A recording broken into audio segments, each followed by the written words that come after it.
ગુજરાતમાં 22મી જૂને ગ્રામ પંચાયતની ચૂંટણી યોજાઈ ગઈ। ગ્રામ પંચાયતની ચૂંટણીના પરિણામો સામે આવતા જ રાજકોટનું રીબડા ફરી ચર્ચામાં આવ્યું છે। રીબડામાં વોર્ડ નંબર 8 માંથી અનિરુદ્ધસિંહ જાડેજાના દીકરા સત્યજીતસિંહની રક્ષિત ખૂટ નામના ઉમેદવાર સામે 77 મતથી જીત થઈ છે।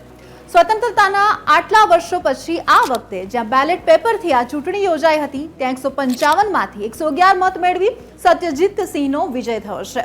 મતગણતરીની માહિતી અનુસાર રક્ષિત ખૂટને માત્ર 37 વોટ જ્યારે કે 1 વોટ નોટામાં ગયો। સરપંચ પદના ઉમેદવાર અને વોર્ડના સભ્યોની ઢોલ નગારા અને હારતોરા સાથે ઠેર ઠેર ઉજવણી સામે આવી।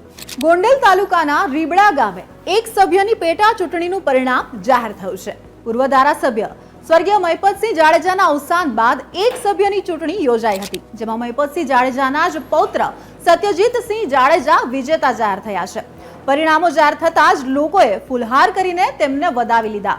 મોટી સંખ્યામાં સમર્થકોએ તેમના હાર તોરા કરીને ઢોલ નગારા સાથે ઉજવણી કરી। ત્યારે ગોંડલનું રીબડા આમ તો ઘણી વખત ચર્ચામાં રહે જ છે, પરંતુ આ પરિણામો બાદ રાજકીય રીતે તેમાં કોઈ બદલાવ આવે તો નવાઈ નહીં।